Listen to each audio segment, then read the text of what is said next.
जो लोग खड़े होकर आसनों का अभ्यास नहीं कर पाते या ज़मीन के ऊपर बैठकर आसनों का अभ्यास नहीं कर सकते, वो लोग चेयर के ऊपर बैठकर कौन कौन से योगासन कर सकते हैं, ये आज मैं आपको दिखाऊंगी चेयर योगा के पार्ट 2 में। तो आइए जानते हैं कौन कौन से है वो योगासन। नमस्ते, स्वागत है आप सभी का दी योगा डेस्टिनी में। आज हम चेयर के ऊपर बैठकर और कौन कौन से योगासन कर सकते हैं ये देखेंगे। इससे पहले चेयर के ऊपर बैठकर करने वाले योग का अभ्यास मैं दिखा चुकी हूँ, जो है चेयर योगा पार्ट 1। तो उसको आप पहले कीजिए, उसके बाद आज हम जो आसन करने वाले हैं उसका अभ्यास कीजिए और लास्ट में कुछ प्राणायाम कर लीजिए, जैसे कि अनुलोम विलोम ले लीजिए। तो ये सबसे लिए बेहतर होता है। तो ये एक आपका पूरा सेशन हो जाएगा। तो पहले वार्म अप सेशन, फिर आसन और लास्ट में प्राणायाम। तो चेयर योगा पार्ट 1 और अनुलोम विलोम, इन दोनों की लिंक जो है वो मैं आपको डिस्क्रिप्शन बॉक्स में दे दूँगी, तो आप वहाँ से उसको फॉलो कर सकते हैं। तो चलिए आज का अभ्यास शुरू करते हैं। अगर आप मेरे चैनल पर नए हैं तो चैनल को सब्सक्राइब करें और पास में रहे बेल आइकन को ज़रूर प्रेस करें, जिससे आने वाली हर एक वीडियो की नोटिफिकेशन आपको मिलती रहे। सबसे पहले तो आपको चेयर के ऊपर बैठना कैसे है, तो आपको पूरा सपोर्ट से इस तरह से चेयर के ऊपर नहीं बैठना है। आपको सिर्फ अपने हिप्स को सपोर्ट मिले उसके लिए ही चेयर का उपयोग करना है। तो ऐसे चेयर पे ऊपर आप आगे बैठिए, जिससे आपके हिप्स को पूरी तरह से सपोर्ट मिलेगा। अब आपके जो पैर के पंजे हैं वो ज़मीन से लगे रहने चाहिए इस तरह से, और पैरों के बीच में अपने हिप लेवल जितना या शोल्डर लेवल जितना डिस्टेंस रखना है, उतने अपने पैर को खोल के रखें।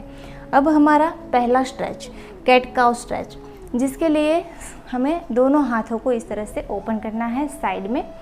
यहाँ पर एक सांस भरें और फिर सांस को रोक के रखें और इस तरह से पीछे की साइड अपनी चेस्ट को और शोल्डर को ओपन करने की कोशिश करें और स्पाइन को पूरी तरह से ऐसे स्ट्रेच कराएं। अपनी चेस्ट को आगे की ओर पुश करें और यहाँ पर आपकी जो नज़र है वो छत की ओर या तो आकाश की ओर होगी। यहाँ पर नॉर्मल ब्रीथिंग करके भी होल्ड कर सकते हैं। 1 2 3 4 5 और फिर सांस छोड़ते हुए अपने हाथ को इस तरह से आगे ले आए। दोनों हाथों की ऐसे फिंगर्स को ऐसे लॉक कर ले और फिर सांस छोड़ के अपने पेट को अंदर की साइड खींच के रखें और अपनी अपर बैक को इस तरह से राउंड शेप में लाए और आपकी जो चीन है उसको चेस्ट के ऊपर लगाए। यहाँ पर 5 काउंट तक होल्ड करेंगे। 1 2 3 4 5। फिर से एक बार करेंगे, सांस भरते हुए ऐसे स्ट्रेच, बैक को अच्छे से स्ट्रेचिंग करना है। आपके बैक में यहाँ पर एक कर्व सा होना चाहिए, इस तरह से आपको स्ट्रेच करना है और फिर सांस छोड़ते हुए ऐसे आगे। यहाँ पर भी इसी तरह से होल्ड करना है, पेट को अंदर की साइड खींच के रखेंगे और आपकी चीन जो है वो चेस्ट से लगी रहनी चाहिए और फिर सांस भरते हुए रिलीज। इस स्ट्रेचिंग को आपको 5 to 7 टाइम तक इसको रिपीट करते जाना है और उसके बाद आपको दूसरा आसन करना है। तो अब नेक्स्ट मैं आपको दिखा रही हूँ गौमुखासन, जिसके लिए सांस भरते हुए अपने राइट हैंड को ऊपर उठाएं और उसकी हथेली को अपने बैक के ऊपर ऐसे लगाएं और फिर सांस छोड़ते हुए दूसरे हाथ को पीछे ले जाएं और दोनों हाथों की जो फिंगर्स है उसको इस तरह से पकड़ ले और आपकी जो नज़र है वो सामने होनी चाहिए और आपका एल्बो जो है वो अपने सर के एग्जैक्ट पीछे होना चाहिए। यहाँ पर नॉर्मल ब्रीथिंग करते हुए आपको होल्ड करना है। एटलीस्ट 5 काउंट तक होल्ड कीजिए। 1 2 3 4 एंड 5 और सांस को भरते हुए रिलीज। ठीक उसी तरह से हमें दूसरे साइड करना है। तो अब मैं सांस भरते हुए अपना लेफ्ट हैंड ऊपर उठा रही हूँ और उसकी हथेली जो है वो अपनी बैक के ऊपर लगाऊंगी और सांस छोड़ते हुए अपने राइट हैंड से लेफ्ट हैंड की जो फिंगर्स है उसको पकड़ लूँगी कुछ इस तरह से। अगर आप यहाँ पर अपनी फिंगर्स नहीं पकड़ पाते हैं या हथेली नहीं पकड़ पाते हैं तो आप यहाँ कुछ ऐसे दुपट्टा ले लीजिए या तो कोई भी ऐसी स्ट्रिप्स ले लीजिए जिसको ऐसे पकड़कर यहाँ पर ऐसे जितना आप जा सकते हैं वहाँ पर होल्ड कर सकते हैं, लेकिन आपकी स्पाइन सीधी रहे, नज़र एग्जैक्ट सामने हो, इस तरह से आपको ये पोजीशन बनानी है और 5 काउंट तक होल्ड करना है। और फिर सांस को छोड़ते हुए रिलीज़। ये आसन का अभ्यास भी आपको कम से कम 3 बार करना है, जिससे आपका शोल्डर का अच्छे से स्ट्रेच मिलेगा, साथ ही में आपकी हार्ट्स और लंग्स की कैपेसिटी बढ़ेगी और आप अच्छे से ब्रीथिंग कर पाओगे। अब यहाँ से हमें करना है दीपक आसन, जिसके लिए अपने पैरों को थोड़ा और जोड़ लेंगे, दोनों पैर साथ में रहेंगे और सांस भरते हुए दोनों हाथों को ऊपर उठाएं और हाथों की हथेलियों को जोड़कर नमस्कार मुद्रा में ले आएं और आपके जो हाथ है वो कानों से लगे रहने चाहिए इस तरह, और नज़र को पूरी तरह से सामने रखना है। आपका नेवल से ऊपर का जो बॉडी है वो पूरा स्ट्रेच होना चाहिए। कम से कम 10 काउंट तक यहाँ पर होल्ड कीजिए और यहाँ पर आप नॉर्मल ब्रीथिंग कर सकते हैं या तो सांस को रोक के भी रख सकते हैं और फिर सांस को छोड़ते हुए रिलीज। ये जो आसन है इसका अभ्यास भी आपको कम से कम 3 बार करना है। अब इसके बाद हम एक फॉरवर्ड फोल्ड करेंगे, मतलब कि आगे की ओर झुकने वाला आसन करेंगे। तो उसके लिए दोनों पैरों के बीच में आपका जो चेस्ट का पोर्शन है वो पूरा आ जाए उतने अपने पैरों को खोल लीजिए। अब यहाँ से सांस भरे और हाथों को ऊपर ले जाए और सांस को छोड़ते हुए आपके हाथों की हथेलियों को इस तरह से ज़मीन के ऊपर लगा लें और अपने सर को अंदर की ओर रखें इस तरह से। अगर आपकी हथेलियाँ ज़मीन के ऊपर नहीं लगती हैं तो आप इस तरह से अपने जो कोहनियाँ हैं उसको पकड़ के भी इसको होल्ड कर सकते हैं। यहाँ पर कम से कम 10 काउंट या तो 20 काउंट तक आपको होल्ड करना है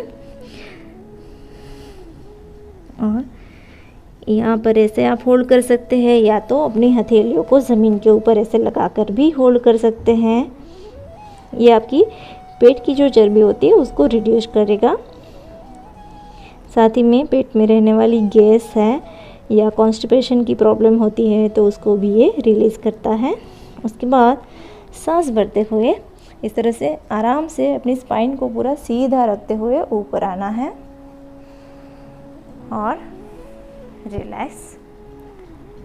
इस आसन का अभ्यास भी आपको कम से कम 3 बार करना है। अब इसके बाद हमें करना है ट्विस्टिंग।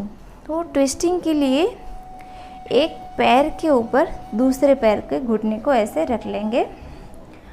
वक्रासन कर रहे हैं हम, तो इस तरह से आपका लेफ्ट पैर के ऊपर अपना राइट घुटना होगा और अब सांस भरते हुए अपने लेफ़्ट हैंड को मैं ऊपर उठा रही हूँ। देखिए मेरा राइट लेग ऊपर है और मैंने लेफ़्ट हैंड ऊपर उठाया है। अब सांस को छोड़ते हुए मैं लेफ़्ट हैंड से अपने राइट घुटने को पकड़ लूँगी और पीछे की साइड इस तरह से अपनी चेयर को पकड़ के ट्विस्टिंग कीजिए। पहले अपना टमी ट्विस्ट कीजिए, फिर चेस्ट और फिर शोल्डर, इस तरह से पूरा ट्विस्ट कीजिए। यहाँ पर नॉर्मल ब्रीथिंग करते रहे और एटलीस्ट 10 काउंट तक होल्ड करें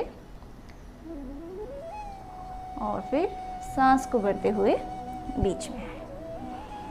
अब ठीक उसी तरह से हमें दूसरे पैर से करना है। तो अब मेरा राइट लेग नीचे है और लेफ़्ट लेग ऊपर है।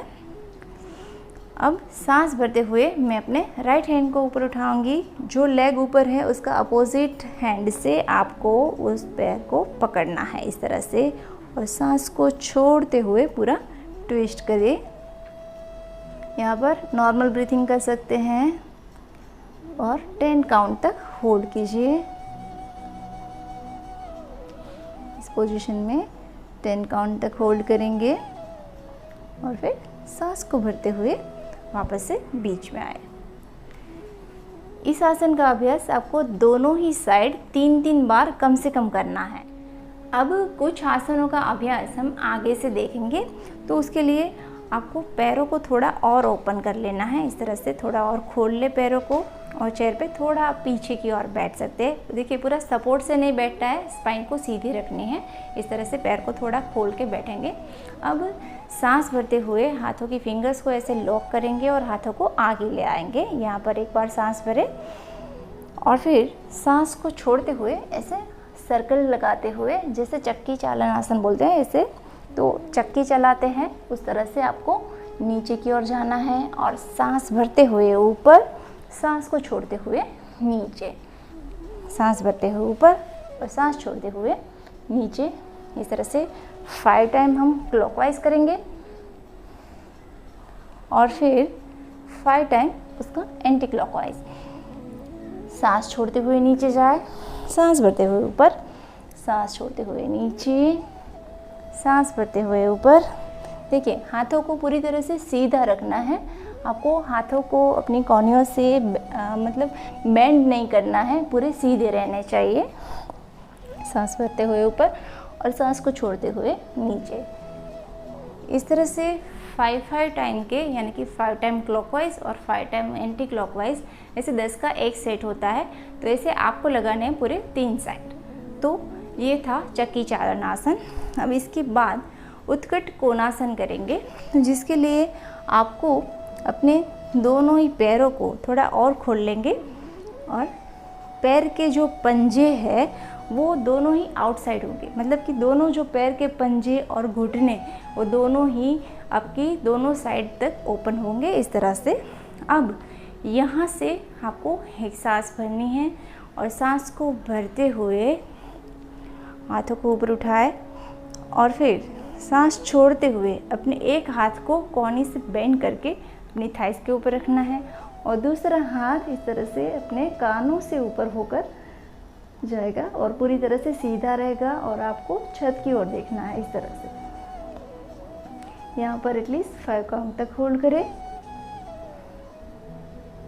और फिर सांस भरते हुए ऊपर की ओर उठें। ठीक उसी तरह से दूसरी साइड भी करें। तो सांस भरते हुए हाथों को ऊपर उठाएं और सांस को छोड़ते हुए एक हाथ को कोहनी से बेंड करके अपने थाइस के ऊपर रखेंगे और दूसरा हाथ कान से ऊपर से होकर पूरा सीधा ऊपर स्ट्रेच करेंगे और नज़र जो है वो आकाश की ओर होगी अपनी। यहाँ पर 5 काउंट तक होल्ड करें और सांस भरते हुए ऊपर की ओर उठें। ये जो आसन है ये आपके थाइस के जो मसल्स है, इनर थाइस के मसल्स है, उसको भी स्ट्रेच देता है। साथ ही में आपका जो साइड का बॉडी है उसको अच्छे से स्ट्रेच करेगा। आपके जो कमर की जो साइड की चर्बी होती है उसको भी रिड्यूस करता है। तो इस आसन को भी आपको 3-3 बार दोनों ही साइड करना है। तो ये था उत्कट कोणासन। अब यहाँ से हम करेंगे वीरभद्रासन 1। तो उसके लिए आपको अपने पैरों की पोजीशन चेंज करनी है। चेयर के ऊपर पूरा आगे ही बैठना है। आपका जो घुटना है और आपकी जो एड़ी है वो दोनों एक लाइन में रहे, इस तरह से आपको पोजीशन लेनी है। तो इस तरह से आपको घुटना और एंकल दोनों एक लाइन में रहे, इस तरह थोड़ा एडजस्ट कर ले और पैर का पंजा जो है वो ऐसे सीधा रहेगा और दूसरा पैर का पंजा थोड़ा टेढ़ा रहेगा। इस तरह से पूरा आड़ा होगा और आपका पैर जो है वो पूरी तरह से सीधा होगा। अब यहाँ पर आपका घुटना, आपका जो छाती और आपका चेहरा, ये तीनों ही एक लाइन में रहेंगे इस तरह से। ये है वॉरियर 1। और सांस को भरते हुए हाथों को ऊपर उठाए और इस पोजीशन को ऐसे होल्ड करें।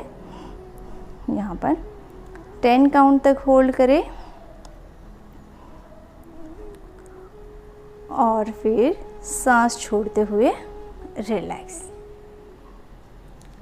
ठीक उसी तरह से हमें दूसरी साइड करना है। तो उसके लिए पहले पैरों की पोजीशन चेंज कर लेंगे।